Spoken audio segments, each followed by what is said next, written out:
perjanjian perbuatan hukum dalam laman harta kekayaan antara dua orang atau lebih.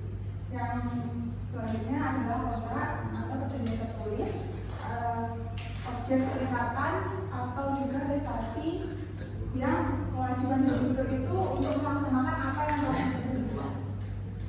Selanjutnya, unsur-unsur perikatan yang pertama adalah hubungan hukum atau orang berrejim, yang kedua kekayaan, yang ketiga pihak-pihak atau subjek perikatan yang mencakup satu kreditur, yang kedua debitur, yang ketiga adalah prestasi atau program atau objek perikatan yang mencakup satu memberikan suatu atau engagement, yang kedua berbuat sesuatu atau engagement, yang ketiga tidak berbuat sesuatu atau off-net.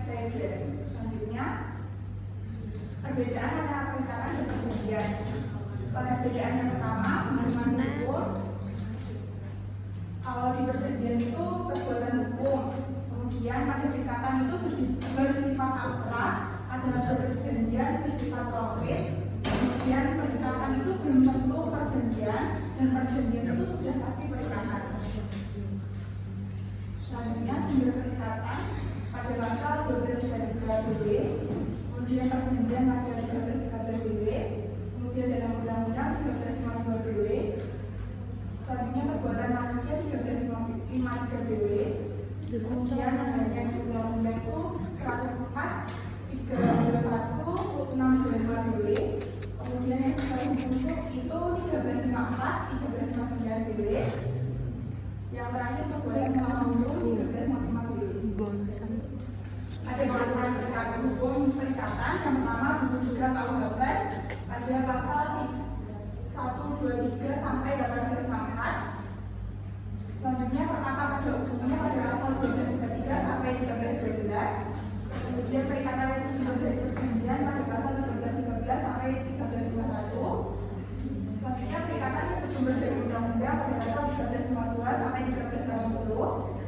Selanjutnya hapusnya perikatan pada pasal 1381, 1456, dan yang terakhir perjanjian nominal pada pasal 1457 sampai 1864. Yang kedua, beberapa bagian buku 1 dan buku 2 KUHP sepanjang belum diatur dalam Undang-Undang Nomor 5 Tahun 1960 dan Undang-Undang Nomor 1 Tahun 1974 dan peraturan pelaksananya. Yang ketiga, di luar KUHP, yang pertama KUHD, yang kedua perjanjian-perjanjian yang diatur dalam KUHP sesuai asas kebebasan berkontrak, yang terakhir pembagian peraturan perundang-undangan di lapangan, perburuan, perkumpulan, dan lain-lain. Selanjutnya, sumber hukum pada hukum perikatan. Yang pertama, perikatan yang bersumber dari perjanjian pada pasal 1313 BW, kemudian perikatan yang bersumber dari undang-undang pada pasal 1352 BW, kemudian undang-undang saja atau IU Jewet Allen pada pasal 1352 BW, yang kedua adalah undang-undang sebagai akibat perbuatan orang atau IU Jewet dan Default Financial Statement pada pasal 1353 BW. Selanjutnya, perikatan yang lahir karena undang-undang. Perbedaan dari kedua hal tersebut adalah ada unsur pembentukan perikatan, di mana dalam perjanjian perikatan lahir dari kesepakatan pihak-pihak itu sendiri, sementara perikatan karena undang-undang lahir dari undang-undang itu sendiri yang berdasarkan perbuatan seseorang. Perikatan karena undang-undang. Hal yang bukan perbuatan hukum ini menjadi dasar suatu perikatan tanpa undang-undang. Karena atas perbuatan tersebut, maka ia terikat untuk bertanggung jawab atas hal tersebut, yang termasuk bukan perbuatan hukum terbagi menjadi dua, yaitu yang pertama perbuatan yang sesuai dengan hukum, mengurus kepentingan orang lain atau jaguar remaining pada pasal 1354 sampai 1358 ini. Yang kedua, pembayaran tanpa utang atau Inc. pada pasal 1359 sampai dengan 1364 BW. Yang terakhir, perbuatan yang tidak sesuai dengan hukum, perbuatan melanggar hukum atau onrehmati GDR pada pasal 1365 sampai dengan 1380 BW. Kemudian, mengurus kepentingan orang lain atau jaguar remaining, yaitu seorang yang dengan sukarela tanpa ditugaskan mewakili urusan orang lain dengan atau tanpa setahu orang lain. Atas hal tersebut, maka dianggap telah mengikatkan dirinya untuk menyelesaikan urusan itu. Kemudian hingga orang yang ia wakili kepentingannya dapat mengerjakan sendiri urusan itu. Selanjutnya, mengurus kepentingan orang lain atau ini unsur pada ini yang pertama menguruskan kepentingan orang lain, yang kedua secara sengaja atau sukarela, yang ketiga tanpa adanya perintah atau kuasa atau juga kewenangan yang diberikan oleh pihak yang kepentingannya diurus, yang keempat tanpa sepengetahuan dari orang yang diurus kepentingannya, yang kelima berkewajiban untuk menyelesaikan kepengurusan tersebut jika selesai atau hingga pihak yang diurus dapat mengerjakan sendiri. Selanjutnya, seorang yang dengan sukarela tanpa ditugaskan akan mewakili urusan orang lain dengan atau tanpa setahu orang itu. Kemudian atas hal tersebut maka dianggap telah mengikatkan dirinya untuk menyelesaikan urusan itu hingga orang yang ia mewakili kepentingannya dapat mengerjakan sendiri urusan itu. Selanjutnya, hak dan kewajiban dalam sebuah rekening. Yang pertama, disto atau pihak yang mewakili urusan seseorang yang memiliki hak pertama mendapatkan penggantian atas biaya selama pengurusan. Yang kedua, memiliki hak retesi atau hak terhadap barang-barang milik debitur, dominus sampai mengeluarkan dibayarnya kembali. Pada kewajiban yang pertama menyelesaikan pengurusannya dengan baik, yang kedua memberikan laporan pertanggungjawaban kepada dominus, yang ketiga memberikan penggantian kerugian akibat kesalahan maupun kelalaiannya. Yang kedua, dominus atau pihak yang urusannya diwakili. Yang pertama memiliki hak meminta gestor untuk memberikan perhitungan kepadanya tentang segala apa yang telah diterimanya. Yang kedua, menuntut gestor atas setiap kerugian akibat kesalahan atau kelalaian. Yang ketiga, menuntut gestor untuk bertanggung jawab atas setiap perikatan yang dibuat olehnya untuk kepentingan dominus yang telah dibuatnya secara tidak baik. Pada kewajiban yang pertama memberikan penggantian atas seluruh biaya yang telah dikeluarkan. Yang kedua, memberikan ganti kerugian atas setiap perikatan yang telah dibuat oleh gestor. Yang ketiga, memenuhi seluruh perikatan yang telah dibuat oleh gestor dalam rangka pengurusan kepentingan dominus. Selanjutnya, dakwaan remaining berakhir diselesaikan kepentingan pihak yang mewakili dominus oleh pihak yang mewakili gestor. Pembayaran yang tanpa hutang atau on-virtual di Beltali, yaitu yang pembayaran mengandalkan adanya suatu hutang apa yang telah dibayar, tetapi ternyata diketahui tidak ada kewajiban untuk itu, kemudian dapat pada pembayaran itu diurut kembali. Unsur-unsur on-virtual di Beltali yang pertama, seseorang dianggap memiliki hutang yang harus dibayar. Yang kedua, adanya pembayaran yang tidak didasarkan pada hubungan hutang.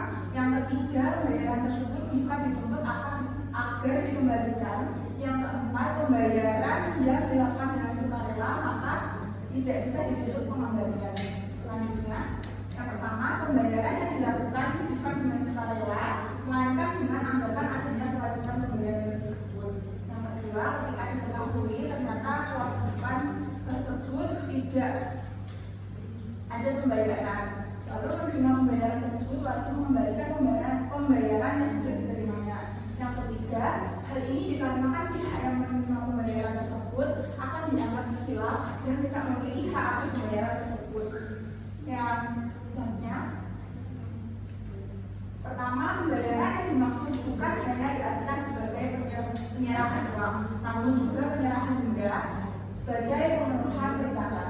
Yang kedua, jika benda yang sudah dibayar tersebut musnah, maka penerima benda tersebut wajib mengganti kerugian, termasuk dalam hal ini penggantian ganti karena maksudnya benda tersebut rugi nilai.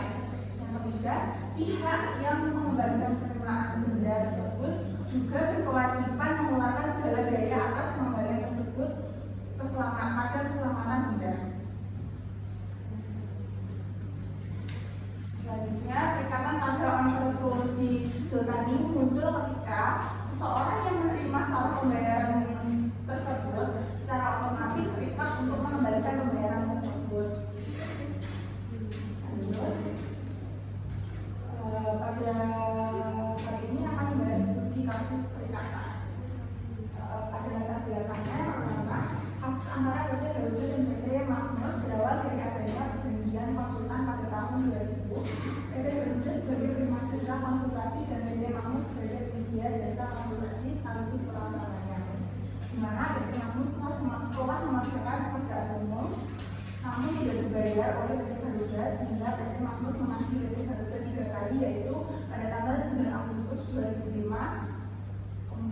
9 Agustus 2005 dan 14 September 2005.